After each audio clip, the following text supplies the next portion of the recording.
السلام عليكم ورحمة الله وبركاته. الحمد لله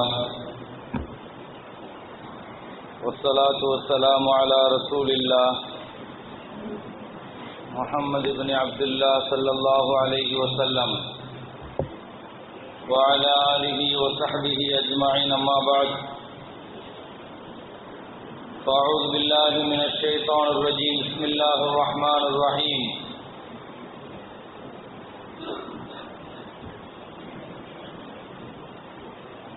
قالوا يا ذا القرنين إن يأجوج ومأجوج مفسدون في الأرض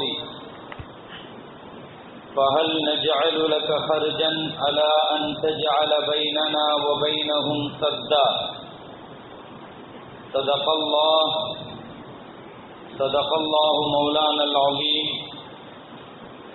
قال نبينا وحبيبنا وقائدنا محمد رسول الله صلى الله عليه وسلم يمكث في الأرض 40 سنة تكون تلك 40 كأربع سنين يحج ويعتمر أو كما قال عليه الصلاة والسلام. எல்லா புகழும் அல்லாஹ் ஒருவனுக்கே உரித்தாகட்டுமாக. சலாத்தும் சலாமும் காத்தமுல் அம்பியா சையதுல் அத்கியா ஹபீபுனா ஷஃபீஉனா முஹம்மது ரசூலுல்லாஹி ஸல்லல்லாஹு அலைஹி வஸல்லம் அவர்களின் மீதும் அவர்களின் பாக்கியம் நிறைந்த உம்மத்தார்கள் மீதும் உண்டாவட்டுமாக. கண்ணியமிக்க முஃமினீன்களே, அல்லாஹ்வுடைய நல்லடியார்களே,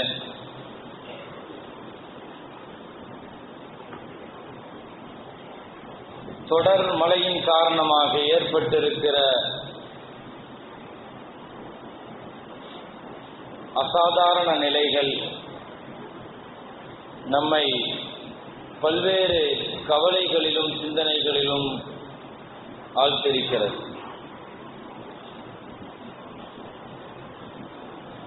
தொடர்ந்து ஒரு 10 நாட்களாக வரலாறு காணாத அளவுக்கு கடுமையான மழையினுடைய நெருக்கடியினால் அளவுக்கு அதிகமான அல்லாஹுவின் ரஹ்மத்துக்கள் அதாபின் வாசலை திறந்து வைத்து விட்டதோ என்று பயப்படுகிற அளவுக்கு ஒரு பெரும் நெருக்கடிக்குள் சென்னையும் சுற்றுப்புற பகுதிகளிலும் குறிப்பாக தமிழகமும் சந்தித்து வருகிற இந்த நேரத்தில் பொதுவாக ரப்புல் ஆலமீன் அல்லாஹு தஆலா குர்ஆனிலே சொல்லுவான், வலனுதீகன்னஹும் மினல் அஸாபில் அத்னா தூனல் அஸாபில் அக்பர். எந்த ஒரு பெரிய அஸாபை நாம் தருவதற்கு முன்னாலும் அதற்கு டெமோ நம்ம காட்டுவோங்கிறான் அல்லாஹ் குர்ஆன்ல. வலனுதீகன்னஹும் மினல் அஸாபில் அத்னா தூனல் அஸாபில் அக்பர். சூரத்து சஜிதாவில் நாம ஒவ்வொரு வெள்ளிக்கிழமையிலும் ஃபஜ்ர் தொழுகையில நாம ஓதுற சூரா இது சூரத்து சஜிதா. அந்த சஜிதாவினுடைய சூரா ஒவ்வொரு வெள்ளிக்கிழமையும் ஓத சொல்லி இருக்கிறார்கள் நபிகள் நாயகம் ஸல்லல்லாஹு அலைஹி வஸல்லம். அதை சுன்னத்தாகவும் ஆக்கியிருக்கிறார்கள். பொதுவாக கியாமத்தை பற்றி அதிகமாக அச்சுறுத்துகிற வசனம் சூரத்து சஜிதாவிலே உண்டு. என்ன கியாமத்துங்கிறது வெள்ளிக்கிழமை தான் வருங்கிறத நபி ஸல்லல்லாஹு அலைஹி வஸல்லம் அவர்கள் அச்சுறுத்திய காரணத்தினால் அந்த கியாமத்தின் நினைவுகளும் சிந்தனைகளும் ஒவ்வொரு வெள்ளிக்கிழமை உங்களுக்கு வருகிற பொழுதெல்லாம் உங்கள் கவனத்தை விட்டும் தப்பக்கூடாது என்பதற்காக சூரத்து சஜிதாவை நபிகள் நாயகம் ஸல்லல்லாஹு அலைஹி வஸல்லம் ஒவ்வொரு வெள்ளிக்கிழமையிலே சுன்னத்தாக்கிய சூரா என்பதை நாம் மறந்துவிடக் கூடாது. அந்த சஜிதாவிலே அல்லாஹ் சொல்லுவான், வலனுதீகன்னஹும் மினல் அஸாபில் அத்னா தூனல் அஸாபில் அக்பர். ஒரு பெரிய தண்டனைய, ஒரு பெரிய வேதனைய, ஒரு பெரிய சோதனையை நாம கொடுக்கிறதுக்கு முன்னால முதல்ல ஒரு சின்ன தண்டனைய, சின்ன அஸாப, சின்ன வேதனைய நாம கொடுத்து காட்டுவோம். வலனுதீகன்னஹும் மினல் அஸாபில் அத்னா தூனல் அஸாபில் அக்பர் லஅல்லஹும் யர்ஜிஊன். நீங்கள் போய்கொண்டிருக்கிற பாதையில் இருந்து கொஞ்சம் விலகி நீங்கள் என் பக்கமும் இந்தீனின் பக்கமும் உங்கள் கவனம் திரும்ப வேண்டும். அதுதான் என் நோக்கம். அல்லாஹ் சொல்லுவோம். பொதுவாக ஒரு லேப்டாப் வாங்க போறோம், ஒரு செல்போன் வாங்க போறோம், அதுக்கு டெமோ இருக்கும் இல்லையா? அது எப்படி இருக்கும்? அதை நீங்க வாங்குறதுக்கு முன்னால ஒரு டம்மியாக அது இப்படி இருக்கும் என்று டெமோ காட்டுவாங்க. அதே மாதிரி அல்லாஹு தஆலா ஒரு நாள் கியாமத்தினுடைய நெருக்கத்தில் நீங்கள் சந்திக்கிற உலகத்தினுடைய எல்லா நியதிகளும் மாற்றம் அடையும். ஒரு மலையின் நியதி மாற்றமாகிற பொழுது உங்களால் தாக்கு பிடிக்க முடியவில்லை. ஒட்டுமொத்த அல்லாஹ்வின் படைப்புகள் வானம் பூமி அத்துணையும் கரை புரண்டு ஓடும் பொழுது அந்த ஒழுங்கிலிருந்து அந்த நியதியிலிருந்து அல்லாஹ் கேட்பான், யார் பிடித்து வைத்திருக்கிறார்கள் வானத்தை? யார் பிடித்து வைத்திருக்கிறார்கள் வானத்தை? யார் அசையாமல் பிடித்து வைத்திருக்கிறார் பூமியை? அல்லாஹ் கேட்பான். எல்லா நியதிகளும் சரியாக போய்க் கொண்டிருக்கிறவரை சரி, மனிதன் போய்க் கொண்டிருக்கலாம், எல்லாம் சரிதான். தூளிக்குள்ளே எல்லாம் வானத்தில் இருந்து மழை, பூமியில இருந்து விளைச்சல், இரவானா இரவு, பகல் வருகிற பொழுது பகல், எல்லாம் அந்தந்த நேரங்களில் சரியாக வருகிற பொழுது ஒன்றும் கவலை இல்லை, பிரச்சனை இல்லை. அந்த சரியாக வருகிற அந்த நியதி ஒரு காலம் உடைபடும். அல்லாஹ் சொன்னார், சரியாக வருகிற அல்லாஹ்வின் நியதி ஒரு காலம் உடைபடும், ஒரு நேரம் உடைபடும், உங்களால் தாங்க முடியாதுங்கிறான் அல்லாஹ். அப்படி அல்லாஹ் அந்த நியதியை விட்டு கண்ட்ரோல்ல நான் எடுத்த ஒரு 2 நாளைக்கு முன்னால நான் சொன்னேன், கடலோர பகுதியில் வசிப்பவர்களுக்கு மாத்திரமல்ல எல்லாத்துக்கும் தான் இந்த செய்தி அழுத்தமாக முஸ்னத் அஹ்மதிலே பதிவு செய்யப்பட்ட ஹதீஸ். இந்த ஹதீஸை 2 தினங்களுக்கு முன்னால் நம்முடைய பள்ளியிலே நான் சொன்னேன். இரவிலே நாம் சாவகாசமாக எதை பற்றியும் கவலைப்படாமல் நிம்மதியாக தூங்கிக் கொண்டிருக்கிறோம். நபிகள் நாயகம் ஸல்லல்லாஹு அலைஹி வஸல்லம் சொன்னார்கள், ஒவ்வொரு நாளும் இரவு நேரத்திலே ஆர்ப்பரித்து கடல் ஒரு மரத்தினுடைய பனமரத்தினுடைய அளவு உயரத்திற்கு சென்று அவ்வளவு உயரத்துல போய் அல்லாஹ்ட்ட கேட்குது, நான் என்னுடைய எல்லையை தாண்டி எட்டுமான்னு கேட்கிறேன் அல்லாஹ்ட்ட. ஸல்லல்லாஹு அலைஹி வஸல்லம் சொன்னார்கள், ஒவ்வொரு நாளும் இரவிலே நீங்கள் தூங்குகிற அந்த இரவு 3 தடவை கடல் ஆர்ப்பரித்து எழுந்து அல்லாஹ்விடத்திலே உத்தரவுக்காக காத்திருக்கிறது. என் எல்லையை கொஞ்சம் தாண்டட்டுமா, என் எல்லையை தாண்டட்டுமா, நீ அனுமதி கொடுக்கிறாயா? ஸல்லல்லாஹு அலைஹி வஸல்லம் சொன்னார்கள், அல்லாஹ் அதை தடுக்கிறான். இல்லை, உனக்கான அனுமதி இல்லை, இன்னும் உனக்கான அனுமதி இல்லை இன்னும். சரின்னு கொஞ்ச நேரம் அல்லாஹ் விட்டு பிடிச்சான்னு வைங்க, லட்சக்கணக்கான உயிர்களை வாரி புருட்டி கொண்டு சென்ற சுனாமி என்ன அல்லாஹ்வினுடைய லேசான 1 இன்ச்சு கொஞ்சம் நவுலுன்னு தான் வைங்க, முடிஞ்சிருச்சு. அது உலகத்தினுடைய ஜாம்பவானாக காட்டிக்கொண்ட ஜப்பானாக இருந்தாலும் சரிதான், எதுவாக இருந்தாலும் சரிதான், உலகத்தினுடைய எல்லா தொலை தொடர்பிலிருந்தும் தனியாக துண்டிக்கப்பட்ட தீவாக மாறிவிடும். கடல் ஆக்கிரமித்து விட்டால் ஒவ்வொரு நாளும் கடல் கேட்கிறது அல்லவா? நபிகள் நாயகம் ஸல்லல்லாஹு அலைஹி வஸல்லம் சொல்கிறார்கள், ஒரு பெரிய அதாபிற்கு முன்னால் அல்லாஹ் கொஞ்சம் சின்ன சின்ன அதாபுகளை காண்பிக்கிறார். எல்லாம் அதனுடைய எல்லைக்குள் இருக்கிற வரை எல்லாம் சரி போய்கொண்டிருக்கலாம். அந்த எல்லையை மீறினால் உன்னால் என்ன செய்ய முடியும் என்று கேட்கிறான். மழை வர வேண்டிய காலத்துல மழை வருது, சரி, எவ்வளவு காலம் வரணுமோ அவ்வளவு காலம் வருது, சரி, இதை தாண்டிடுச்சுன்னு வைங்க, என்ன செய்ய முடியும்? அல்லாஹ் உங்களுக்கு காட்டினான், நமக்கு காட்டினான், நாம் வாழ்ந்து கொண்டிருக்கிற இந்த காலத்திற்கு காட்டினான். அல்லாஹு அக்பர். பெய்த மழையால் எந்த மழை வேண்டும் என்று கேட்டோமோ அந்த மழை இன்றைக்கு உலகத்திலிருந்து தனியாக ஒரு தனி உலகத்தை நமக்கு காட்டிடுச்சு போயிடுச்சு. தொலை தொடர்பு இல்ல. அல்லாஹு அக்பர். பிறந்ததுல இருந்தே சுருக்கமா நான் சொல்றது ஒரு 30 வருஷத்துக்கு முன்னால நமக்கு பின்னால கொண்டு போயிடுச்சு. ஒரு 30 வருஷத்துக்கு முன்னால நம்ம எப்படி இருந்திருப்போம்? கரண்ட் இல்லைன்னா என்ன செய்வோம்? இன்டர்நெட் இல்ல, தொலை தொடர்பு இல்ல, டெக்னாலஜி இல்ல, எதுவும் இல்லை. எங்க இருந்தாலும் டவர் இல்ல, டவர் கிடைக்கிறது இல்ல. ஆனாலும் எல்லா பாயிண்ட்கள்லயும் சார்ஜர் இருக்குது, தொங்குது. ஒருத்தட்ட கேள்வி மாதிரி சொன்னேன், நல்ல வேலை கொஞ்சம் தூங்கும் போது உஷாரா தூங்க, மூக்குல 2 சொருகிட்டு போயிடுவாங்க போல தெரியும். தூங்கிட்டு இருக்கும் போது பிளக் பாயிண்டோட அலையிறாங்க. சார்ஜர் நெட்வொர்க் இருக்குதே இல்லையோ, ஆனா சார்ஜருக்காக அத்தனை பேர்களும் அதை ஜீரணிக்க மறுக்கிறது. அதை பழகினதுனால இந்த வாழ்க்கையை நம்ம பழகிட்டோம், இதிலிருந்து வெளியே வர மறுக்கிறோம். எவ்வளவு பெரிய இடர்களும் இடையூறுகளும் வந்தாலும் அதை தாண்டி அதை சமாளித்து கொஞ்சம் கூட அதை கவனப்படுத்தாமல் அடுத்த கட்டத்திற்கு போக முனைகிறோமே தவிர அல்லாஹ் சொன்ன அந்த டெமோ அல்லாஹ் சொல்லுவான், இன்னைக்கு லேசாக உங்களுடைய தொலை தொடர்புகள் துண்டித்திருக்கிறது, ஒரு காலம் வரும் கியாமத் ஒட்டுமொத்த நெட்வொர்க்கும் க்ளோஸ் ஆகும். அப்ப என்ன செய்வீங்க கேட்கிறான். பக்கத்தில் இருக்கிறவங்க யாருமே தொடர்பு கொள்ள முடியாது, எதுவுமே செய்ய முடியாது, எல்லா தொடர்புகளும் துண்டிச்சா. உணவு இல்ல, தண்ணீர் இல்ல, அல்லாஹு அக்பர். இது எல்லாமே டெமோங்கிறனா. கொஞ்சம் பாருங்கள் கியாமத்தை, கண்ணுக்கு முன்னால் நிறுத்துங்கள். கியாமத்திற்கான டெமோ இது, இப்படித்தான் நடக்கும். நபிகள் நாயகம் ஸல்லல்லாஹு அலைஹி வஸல்லம் சொன்னார்கள், தஜ்ஜால் வருவதற்கு முன்னால் 3 வருஷம் இப்படி கடக்கும். நாங்க வானத்திலிருந்து மழை 3% 10ல அல்லாஹ் 3 நிறுத்துவான், பூமியினுடைய விளைச்சல்ல 3% நிறுத்துவான். அடுத்த வருஷம் 3ல 2%, 7% நிறுத்தப்படும் வானத்தினுடைய மழை, பூமியினுடைய இது நிறுத்தப்படும். 3வது வருஷம் வானத்தினுடைய ஒட்டுமொத்த மழையும் தஜ்ஜால் வந்ததற்கு பின்னால மழை கிடையாது. தெரிஞ்சுக்கங்க, மழை இல்ல, பூமியில விளைச்சல் இல்ல, என்ன செய்ய முடியும்? தண்ணீரே இருக்காது, இருக்கிற தண்ணீர்கள் மாத்திரம்தான். ஒரு காலகட்டம் வரும், இது போன்று தண்ணீர் நெருக்கடி வரும், உணவு பஞ்சம் வரும். கியாமத்தினுடைய நெருக்கத்தில் இந்த சமுதாயம் சந்திக்கிற அத்துணை பிரச்சனைகளுக்கு முன்னால் வலனுதீகன்னஹும் மினல் அதாபில் அத்னா தூனல் அதாபில் அக்பர் ஒரு காலகட்டம் வரும்.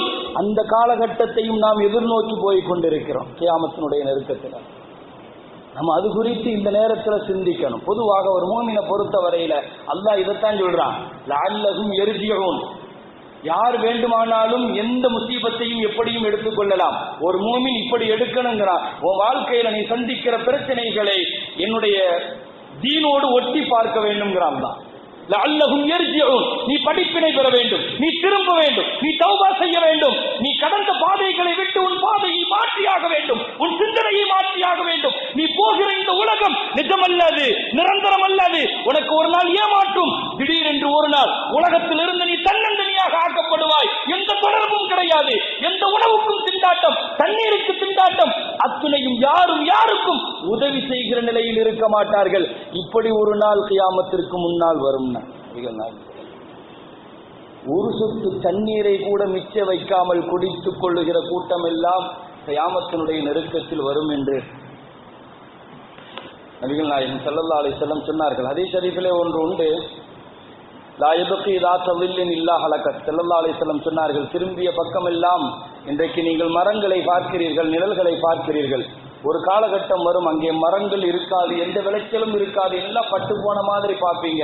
யா ரசூலல்லாஹ் மா யஈஷு ஃபீ ذلك الزمان. அந்த காலத்தில் அப்படி ஒரு நெருக்கடி வந்துருச்சுன்னா மக்கள் எப்படி சாப்பிடுறது, எப்படி வாழ்றதுன்னு கேட்டாங்க.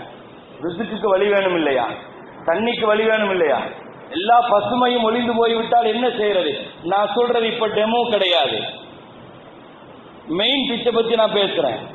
அல்லாஹ் மெயின் காட்டுவான். அல்லாஹ் அந்த கியாமத்தினுடைய நெருக்கத்தில் நடக்கிற நிகழ்வுகளை நபிகள் நாயகம் ஸல்லல்லாஹு அலைஹி வஸல்லம் நிதர்சனமாக இந்த பூமியில் நடத்தி காட்டுகிற நிகழ்வுகள் அது எல்லாம் இருக்காது. கொஞ்சம் யோசித்து பாருங்கள்.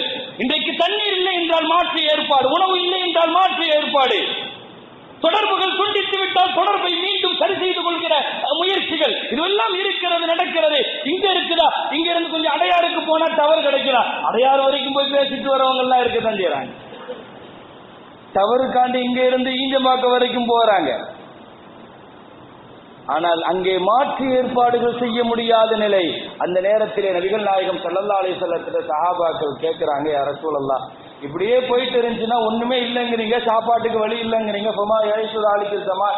அந்த காலத்துல எப்படி வாழ்றது யா ரசூலல்லாஹ், வழி சொல்லுங்களேன்னப்ப ஸல்லல்லாஹு அலைஹி வஸல்லம் சொன்ன ஹதீஸ் இப்னு மாஜால வருது, அத்தஹ்லீலு வத்தக்பீரு வத்தஹ்மீத். அந்த ஒரு நிலை உங்களுக்கு வந்துருச்சுன்னா நீங்க 3 விஷயத்தை நீங்க செஞ்சிருங்க, சுப்ஹானல்லாஹ், அல்ஹம்துலில்லாஹ், அல்லாஹு அக்பர். இதுதான் உங்க சாப்பாடுன்னு ஸல்லல்லாஹு அலைஹி வஸல்லம். நெருக்கடிகள் பிரகடனப்படுத்தப்படுகிற பொழுதெல்லாம் உங்களுடைய நாவுகள் இந்த தஸ்பீகை விட்டும் நழுவக்கூடாது. நாங்கள் ஸல்லல்லாஹு. நெருக்கடியான காலகட்டத்தில் நீங்கள் செய்ய வேண்டிய தஸ்பீஹ் இது. இது உங்களுடைய உணவுக்கான உடல் திடகாத்திரத்தை உங்கள் உடலுக்கு கொடுக்கும், நீருக்கான திடகாத்திரத்தை உங்கள் உடலுக்கு கொடுக்கும், எதிர்த்து இயற்கையோடு ஏற்படுகிற அழிவுகளோடு போராடுகிற சக்தியை, தெம்பை உடலுக்கு உங்களுக்கு அது கொடுக்கும். அத்தஹ்மீது வத்தஹ்லீல் வத்தக்பீர். நபிகள் நாயகம் ஸல்லல்லாஹு அலைஹி வஸல்லம் சொன்ன ஹதீஸ் இப்னு மாஜாவிலே பதிவு செய்யப்பட்டிருக்கிறது. கைர் அல்ஹம்துலில்லாஹ். தொடர்ந்து நாம் பேசிக் கொண்டு வருகிறோம் இனி கியாமத்தினுடைய நெருக்கத்தை குறித்து. தஜ்ஜாலுடைய முடிவுக்கு பின்னால் ஈசா அலைஹிஸ்ஸலாம் இந்த பூமியிலே 40 வருஷம் ஆளுவார்கள். 40 வருஷம் ஈசா அலைஹிஸ்ஸலாம். 40 வருஷம் எப்படி போகுங்கிறத ஸல்லல்லாஹு அலைஹி வஸல்லம் சொன்னாங்க. கஅர்பஇ ஸினீன். 4 வருஷத்தை மாதிரி 40 வருஷம் கடந்துருந்தாங்க. எப்படி தஜ்ஜால் வரும்போது 40 நாள்ல முதல் நாள் 1 வருஷமா கழியும், 2வது நாள் 1 மாசமாக கழியும், 3வது நாள் 1 வாரமாக கழியும், மீதி 37 நாட்கள் சாதாரண நாட்களை போல கழியும் என்று சொன்னார்களோ 40 நாட்கள் இருப்பான் தஜ்ஜால். ஆனால் 4 வருஷங்களை போல கழிகிற 40 வருஷம் இருப்பாங்க ஈசா அலைஹிஸ்ஸலாம். அவங்க இந்த பூமியில வந்து செய்கிற நிகழ்வுகளை குறித்து எக்ஸரு சலீம், எல்லா சிலுவைகளையும் உடைத்தெறிவார்கள். ஸல்லல்லாஹு அலைஹி வஸல்லம் சொன்னார்கள், சிலுவைக்கு இனி வேலை இல்லை. ஈசா அலைஹிஸ்ஸலாம் வந்துட்டாங்கன்னா சிலுவைகளுக்கு வேலை இல்லை. எந்த ஈசா அலைஹிஸ்ஸலாத்தின் மீது அளவு கடந்த பிரியம் கொண்டு அவர்கள் இதை செய்தார்களோ அந்த ஈசா அலைஹிஸ்ஸலாமே வந்ததற்கு பின்னால் இனி கிறிஸ்தவர்கள் யாரும் கிறிஸ்தவர்கள் இல்லை. குர்ஆன் சொல்கிறது, வஇம் மின் அஹ்லில் கிதாபி இல்லா லயுமினன்ன பிஹி கப்ல மௌதி. அல்லாஹு அக்பர். ஈசா அலைஹிஸ்ஸலாத்தை பார்த்ததற்கு பின்னால் எல்லா கிறிஸ்தவர்களுடைய நாவிலும் கலிமா. இந்த உம்மத்து பெரிதாகும். உலகத்திலேயே அதிகமான மக்கள் தொகை கொண்டிருக்கிற கிறிஸ்தவ சமுதாயம், முதல் மதமாக இருக்கிற கிறிஸ்தவ மதம் ஒட்டுமொத்தமாக இஸ்லாமிய மயமாக மாறினால் இஸ்லாம் அங்கே எப்படி தலை தூக்கும் என்பதை கொஞ்சம் கற்பனையில் சிந்தித்து பாருங்கள். அவ்வளவு பெரிய கூட்டம். பூமியில் இருந்து ஹின்சீரை, பன்றிகளை கொன்றொழிப்பார்கள்.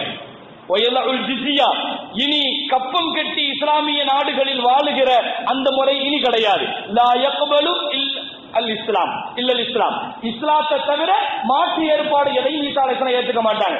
ஈசா அலைஹிஸ்ஸலாம் வந்த உடனே ஏறத்தாழ கிட்டத்தட்ட அந்த 40 வருஷம் ரசூல் ஸல்லல்லாஹு அலைஹி வஸல்லம் சொன்னார்கள், நீதமான ஆட்சி, திரும்பிய பக்கம் எல்லாம் இஸ்லாம், திரும்பிய பக்கம் எல்லாம் ஈமான், குஃபுரே கிடையாது, குஃபுரே கிடையாது, எல்லாமே இஸ்லாம், எல்லா இஸ்லாமிய மயம். ஈசா அலைஹிஸ்ஸலாம் வாழுகிற அந்த 40 வருஷம் முழு உலகிலும் இஸ்லாமிய மயமாக மிக அற்புதமாக ஆட்சி நடத்தி கொண்டிருப்பதனுடைய நடுவிலே அல்லாஹ்வுடைய நியதியை பாருங்க. மஹ்தி அலைஹிஸ்ஸலாம் வருவாங்க, நல்ல ஆட்சி கொடுப்பாங்க. அடுத்து ஒரு தொழில் ஏற்படும், தஜ்ஜால் வந்துருவான். தஜ்ஜால் வந்து அவனை அழிக்கிறதுக்கு ஈசா அலைஹிஸ்ஸலாம் வருவாங்க. இப்ப ஈசா அலைஹிஸ்ஸலாத்தினுடைய காலம் முடிய போற சமயத்துல யஜூஜ் மஜூஜ்ங்கிற ஒரு கூட்டம் இறங்குவான். ஒரு கூட்டம் யஜூஜ் மஜூஜ் ஈசா அலைஹிஸ்ஸலாத்தினுடைய காலத்துல வந்து எப்படி ஈசா அலைஹிஸ்ஸலாம் தஜ்ஜால சிறப்பிடிச்சாங்களோ, கொன்றொழிச்சாங்களோ, அதே மாதிரி இந்த யஜூஜ் மஜூஜ் ஈசா அலைஹிஸ்ஸலாத்தையும் முஸ்லீம்களையும் சிறப்பிடிச்சிருவாங்க. மலைக்கு மேல வச்சு சுத்திலும் அவர்கள். யஜூஜ் மஜூஜ் கூட்டம் இப்ப யார், அவங்க எவ்வளவு பேர் இருப்பாங்க, இப்ப எங்க இருக்கிறாங்க, இத பத்தி எல்லாம் நம்ம லேசா தெரிஞ்சுக்கணும். ஸல்லல்லாஹு அலைஹி வஸல்லம் சொன்ன ஒரு ஹதீஸ் ஹாக்கிம்ல பதிவு செய்யப்பட்டிருக்குது. அல்லாஹ் தஆலா மனித சமுதாயத்தை 10% வச்சேன்னு சொன்னா அதுல 9% ஜின்னு, ஒரே ஒரு சதவீதம் தான் மனுஷன். அந்த 1% 9% யஜூஜ் மஜூஜ், 1% தான் மற்ற மனிதர்கள். இப்ப நீங்க யோசிச்சுக்கங்க, அவங்க எவ்வளவு பேர் இருப்பாங்க, யஜூஜ் மஜூஜ் கூட்டம் எவ்வளவு பேர் இருப்பாங்கிறத நீங்க யோசிக்கலாம். குர்ஆன்ல அல்லாஹ் சொல்லுவான், ஹத்தா இதா ஃபுத்திஹத் யஜூஜ் வ மஜூஜ், யஜூஜ் மஜூஜுக்காக கதவு திறக்கப்படும், நாலாபுறத்திலிருந்தும் இந்த உலகத்தை நோக்கி அவர்கள் பாய்ந்து வருவார்கள் என்று குர்ஆன் சொல்கிறது. சூரத்துல் அன்பியாவில் அல்லாஹ் சொல்லுவான், திறக்கப்படுகிறது என்று சொன்னால் அப்படியானால் அடைக்கப்பட்டிருக்கிறதா? குர்ஆன்ல எல்லாம் திறக்கப்படுதுங்கிறான். 10% மனுஷன்ல 9% அவன் தான் இருக்கிறான், யஜூஜ் மஜூஜ். அவ்வளவு பெரிய கூட்டத்தை அல்லாஹ் எங்க பிடிச்சு அடைச்சு வச்சிருக்கிறான். இப்போ வாங்க சூரத்துல் கஹ்ஃபுக்கு. அல்லாஹ் சூரத்துல் கஹ்ஃபிலே ஒரு வரலாறு சொல்லுவான்.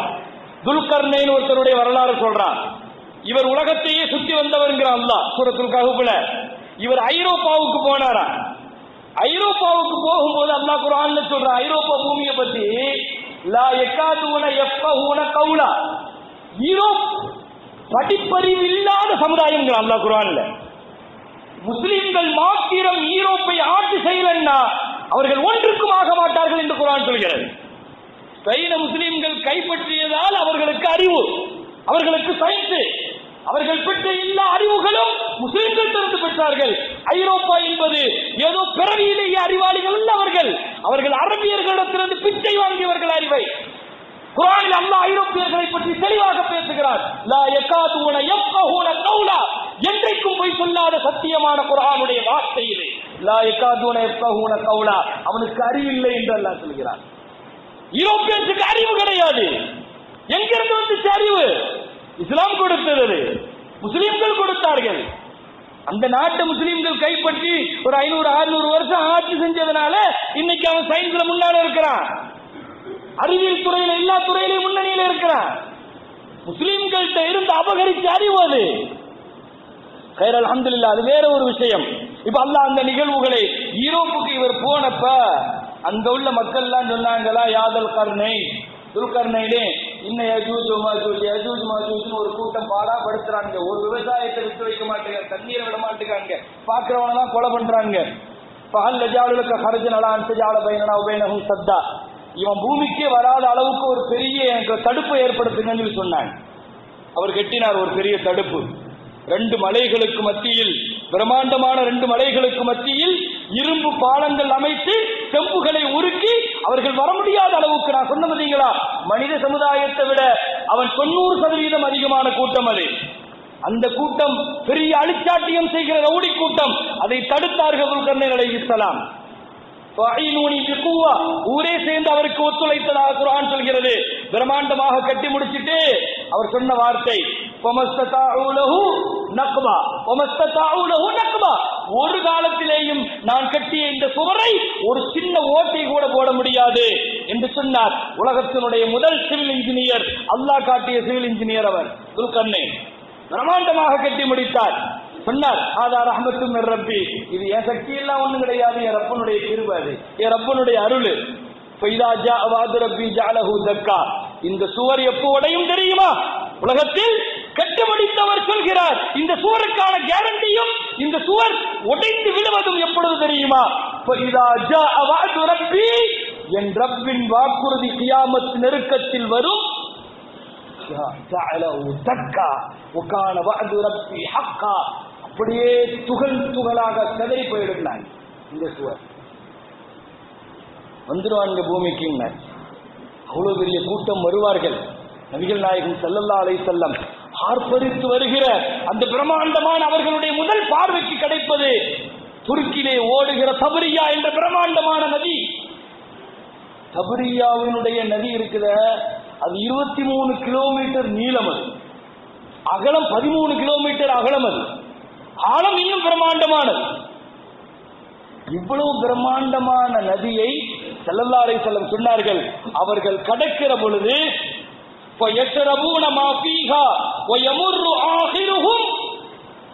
அப்படியே கடந்து போய் கடைசியில் உள்ள அந்த நதியில சொல்றப்ப ஒரு சொட்டு தண்ணி இருக்காது. இன்னும் இங்கதானே இவ்வளவு ஆன தண்ணி இருக்கிற மாதிரி தெரிஞ்சுச்சே, ஒரு சொட்டு தண்ணியை காணோம் என்னன்னு சொல்லுவாங்க.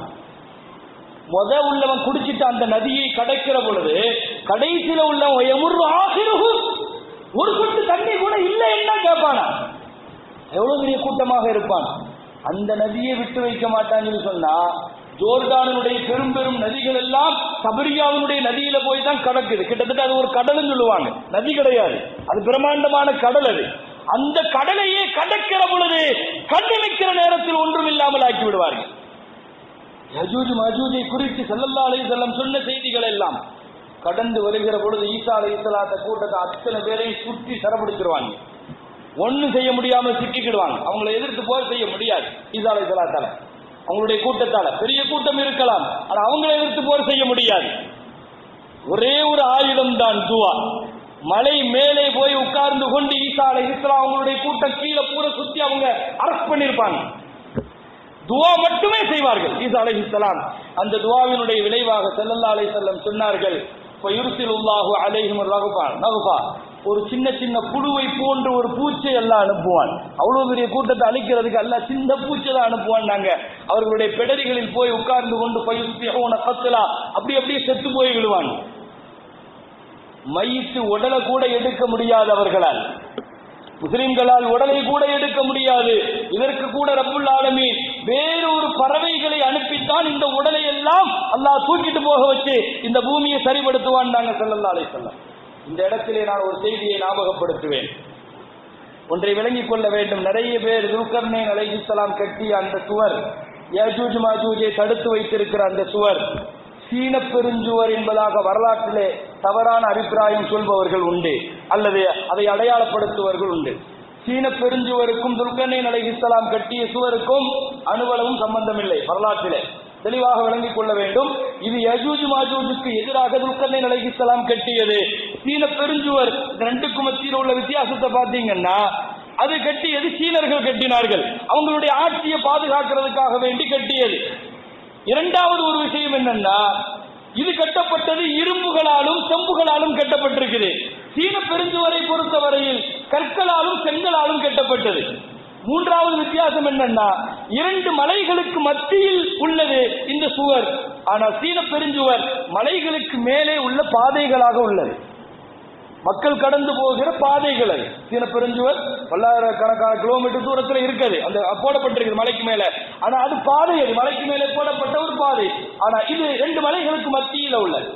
நாலாவது ஒரு பெரிய வித்தியாசம் என்னன்னா, அதை கடக்க முடியாது, அதை சிதைக்கவும் முடியாது. ஆனா சீன பெருஞ்சுவரை பொறுத்தவரையில் அவர்கள் அதற்குள்ளே செல்கிறார்கள், போக முடியும், அதை கடந்து செல்கிறார்கள். அதிலே பெரிய பெரிய இழப்புகளும் உடைவுகளும் ஏற்படுகிறது. இது எல்லாத்தையும் வரலாற்றை அடிப்படையாக கொண்டு அந்த சுவர் இல்லை என்பதையும் நாம் விளங்கிக் கொள்ள வேண்டும். ஒரு கட்டத்தில் அதற்கு ஈசா அலைஹிஸ்ஸலாத்திற்கு முன்னால், யஜூஜ் மாஜூஜினுடைய அழிவுக்கு பின்னால், இனி உலகம் தன்னுடைய அழிவை நோக்கி மிக வேகமாக நகர்ந்து கொண்டிருக்கிறது.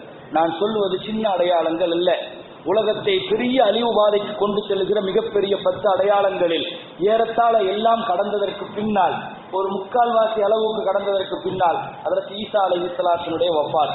ஸல்லல்லாஹு அலைஹி வஸல்லம் சொன்னார்கள், 40 வருஷம் இருந்து அவர் ஹஜ்ஜி செய்வார், உம்ரா செய்வார். ஸல்லல்லாஹு அலைஹி வஸல்லம் இதுவரைக்கும் அவர் ஹஜ்ஜி செய்யல. எல்லா நபிமார்களும் ஹஜ்ஜி செஞ்சிருக்கிறாங்க. ஈசா அலைஹிஸ்ஸலாம் ஹஜ்ஜி செய்யல, இனி ஹஜ்ஜி செய்வார்கள், உம்ரா செய்வார்கள். எந்த இடத்துல இருந்து ஹராம் கட்டுவாங்கன்னாங்க. ஒரு கட்டம் நாம விளங்க வேண்டும், காபத்துல்லாவுக்கு இப்படி ஒரு முசீபத்து வரும், அல்லாஹ் பாதுகாக்க வேண்டும். ஸல்லல்லாஹு அலைஹி வஸல்லம் சொன்னார்கள், கியாமத்தினுடைய நெருக்கத்தில் அபிசீனியாவில் இருந்து வருகிற ஒரு பெரும் படை காபாவினுடைய ஒவ்வொரு செங்கலாக உருவி காபா இருந்த இடம் கூட அடையாளம் தெரியாமல் ஆக்கி விடுவார்கள். காபாவினுடைய ஒரு செங்கல் கூட கையில் கிடைக்காதுன்னாங்க ஸல்லல்லாஹு அலைஹி வஸல்லம். இஸ்தக்ஸிரு மினத் தவாஃப், அதிகமா தவாஃப் செய்யுங்க, அதிகமா தவாஃப் செய்யுங்க. நீங்க மக்காவுக்கு போனா, ஹரம் ஷரீஃபுக்கு போனா, ஹஜ்ஜிக்கு போனா, உம்ராவுக்கு போனா அதிகமா தவாஃப் செய்யுங்க. ஏன்னா ஃபகது ஹுதிம, வெகு சீக்கிரத்தில் இந்த காபா உடைக்கப்படும் நாங்க ஸல்லல்லாஹு அலைஹி வஸல்லம், காபா பெயர்க்கப்படும் நாங்க. அல்லாஹ் ஒரு கட்டம் கடைசியாக இவர்கள் காபாவை சல்லடையாக ஆக்குகிற பொழுது அல்லாஹ் குர்ஆனை உயர்த்தியது போல காபாவையும் அல்லாஹ் உயர்த்தி விடுவான். காபா உயர்த்தப்படும். குர்ஆன்ல வார்த்தைகள் இல்லை, தீன் வாடிக்கு கூட இல்லை. தீனை இந்த உம்மத்திற்கு தாங்கி பிடித்துக் கொண்டிருந்த, இந்த உம்மத்தை இந்த நிமிடம் வரை பாதுகாத்துக் கொண்டிருந்த அதற்கு ஈசா அலைஹிஸ்ஸலாம் தங்களுடைய மரண தருவாயை சந்திக்கிறார்கள். ஈசா அலைஹிஸ்ஸலாத்திற்கு இந்த உம்மத்து தொலை வைக்கும். ஸல்லல்லாஹு அலைஹி வஸல்லம் சொன்னார், இந்த உம்மத்து தொலை வைக்கும். ஒரு நபிக்கு தொலை வைக்கிற பாக்கியம், ஒரு நபிக்கு தொலை வைக்கிற பெரும் பாக்கியம்.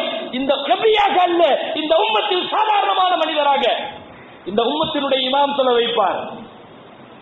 கொண்டு வந்து ரசூலுல்லாஹ் பக்கத்தில் இன்றைக்கும் ஒரு இடம் இருக்கிறது. நான் ஏற்கனவே சொல்லி இருக்கிறேன், ஸல்லல்லாஹு அலைஹி வஸல்லத்தினுடைய மக்பராவுக்கு பக்கத்தில் அபூபக்கர், உமர் ரலியல்லாஹு தாண்டி ஒரு இடம் இன்னும் காலியா வச்சிருக்கிறாங்க, ஆயிஷா ரலியல்லாஹுடைய வீட்டுல. அந்த இடத்துல அதற்கு ஈசா அலைஹிஸ்ஸலாம் அடக்கப்படுவார். ஏன்னா ஸல்லல்லாஹு அலைஹி வஸல்லம் வசியத்து பண்ணியிருக்கிறாங்க, ஈசா அலைஹிஸ்ஸலாத்தை எங்க அடக்கணுங்கிறது உட்பட வசியத்து பண்ணியிருக்கிறாங்க. அடக்கப்படுவார்கள். இனி இந்த உம்மத்து தனியாக நிற்கும். இதுவரை தங்களுக்கு ஒரு பெரிய நம்பிக்கையாக இருந்த ஈசா அலைஹிஸ்ஸலாத்தையும் இழந்து விடுவார்கள், மஹ்தி அலைஹிஸ்ஸலாத்தை இழந்து விடுவார்கள். இந்த உம்மத்து தன்னந்தனியாக ஒரு பிரச்சனை என்றால் கூட யாரிடத்திலும் போய் செல்ல முடியாத நிர்பந்தத்திலே நிற்கிற பொழுது மக்களின் நாட்கள் கடக்கும், அவரவர்கள் தெரிந்த இபாதத்துகளை செய்து கொண்டிருப்பார்கள். ஒரு நாள் இரவு நபிகள் நாயகம் ஸல்லல்லாஹு அலைஹி வஸல்லம் சொன்னார்கள், நீங்கள் எல்லாம் போய் உங்களுடைய வீடுகளுக்கு போய் உறங்கச் செல்வீர்கள், தூங்குவீர்கள். இரவு இருளடையும், கடுமையாக இருளடையும். இருள் காலையில் எழுந்திருப்பதற்காக நீங்கள் தலைப்படுவீர்கள். வெளியே வந்து பார்ப்பீர்கள், ஒரு சொட்டு வெளிச்சம் இல்லை, ஒரு சொட்டு வெளிச்சம் இல்லை, சூரியனுக்கான அறிகுறியும் இல்லை. நீங்கள் போய் உள்ளே உட்காருவீர்கள், சிறிது நேரம் ஓய்வெடுப்பீர்கள், மீண்டும் கொஞ்ச நேரம் கழித்து வெளியே வந்து பார்ப்பீர்கள், வெளிச்சம் இல்லை, கடுமையான இருள். மழை காலத்திலே மேக காலத்திலே இருக்கிற இருள் அல்ல அது, இருள் அல்ல அது, கடுமையான இருள். ஒரு பொட்டு வெளிச்சம் கூட யாரும் பார்க்க முடியாது. அதற்கு ரசூலுல்லாஹ் சொன்ன உதாரணம், உங்கள் பக்கத்திலே இருக்கிற கைகளை நீங்கள் கண்களுக்கு பக்கத்திலே பார்த்தால் அது ஒன்றுமே தெரியாது. நாங்கள் ஸல்லல்லாஹு அலைஹி வஸல்லம், சரி 24 மணி நேரம் கடந்துவிடும், 24 மணி நேரம் கடந்துவிடும், எங்காவது வெளிச்சம் வராதா, வெயில் வராதா?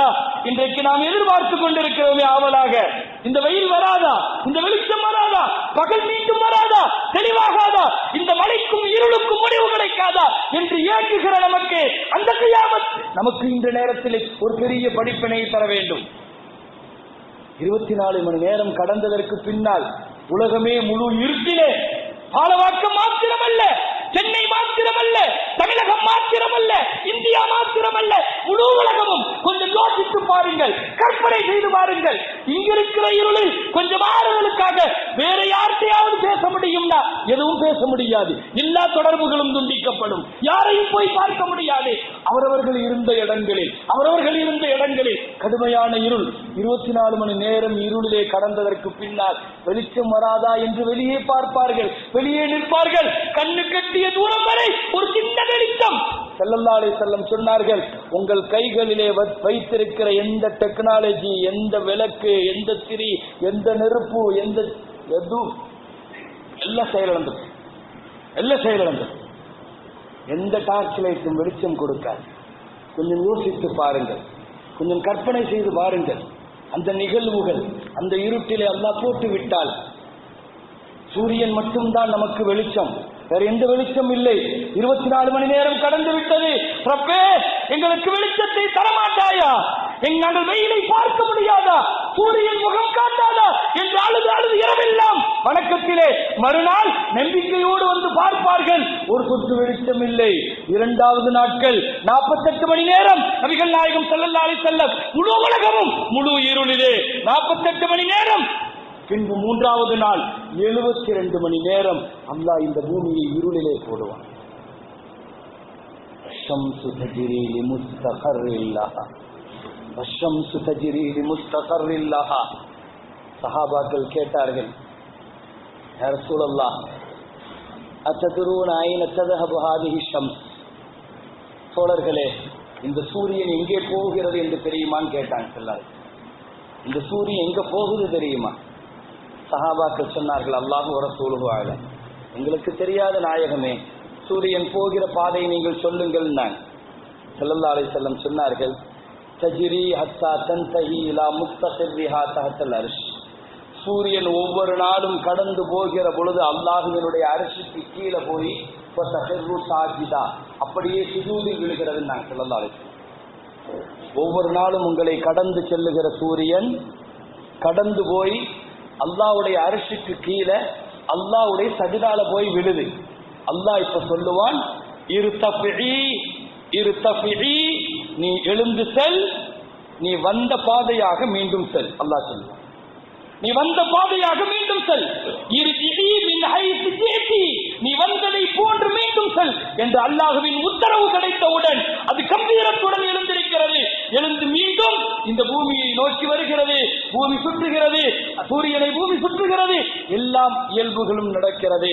ஒரு கட்டம் நபிகள் நாயகம் ஸல்லல்லாஹு அலைஹி வஸல்லம் சொல்லுவார்கள், அப்படியே வந்து சஜிதாவிலே விழுகிற பொழுது அல்லாஹ் சொல்லுவான், இருத்தஃபிஇ, சூரியனை பார்த்து அல்லாஹ் சொல்லுவான், இருத்தஃபிஇ, நீ எழுந்து விடு, நீ எழுந்து விடு, வந்த பாதையாக இல்ல, அது அப்படியே எதிர் திசையில போன்னு சொல்லுவான். நீ வந்த பாதையாக போக வேண்டாம், எதிர் திசையில போம்மா. நபிகள் நாயகம் ஸல்லல்லாஹு அலைஹி வஸல்லம் சொன்னார்கள், 3 நாட்களாக இந்த உம்மத்து முழு உலகமும் கடுமையான இருளிலே இருக்கிற பொழுது, ஒரு சொட்டு வெளிச்சம் வராதா என்று ஏங்கி கிடக்கிற பொழுது சூரியன் அப்பொழுது உதிக்கும். கிழக்கிலிருந்து அல்ல, மேற்கிலிருந்து உதிக்கும். நாங்கள் சொல்லலாம், சூரியன் மேற்கிலிருந்து உதிக்கும். என்ன நடக்கும்? மேற்கிலிருந்து உதித்தால் என்ன நடக்கும்? இன்ஷா அல்லாஹ் தொடர் ஜும்மாவிலே பார்ப்போம். இல்லாமல் ரப்புல் ஆலமீன் நாம் கேட்ட விஷயங்களை மிகச்சரியாகவும் அதனுடைய நபிகள் நாயகம் ஸல்லல்லாஹு அலைஹி வஸல்லம் சொல்லித் தந்த அந்த முறையிலும் புரிந்து கொள்கிற பெரும் நசீபை அல்லாஹ் நமக்கெல்லாம் தந்தருள்வானாக. வாஹிரு தாவானா அல்ஹம்துலில்லாஹி ரப்பில் ஆலமீன். அஸ்ஸலாமு அலைக்கும்.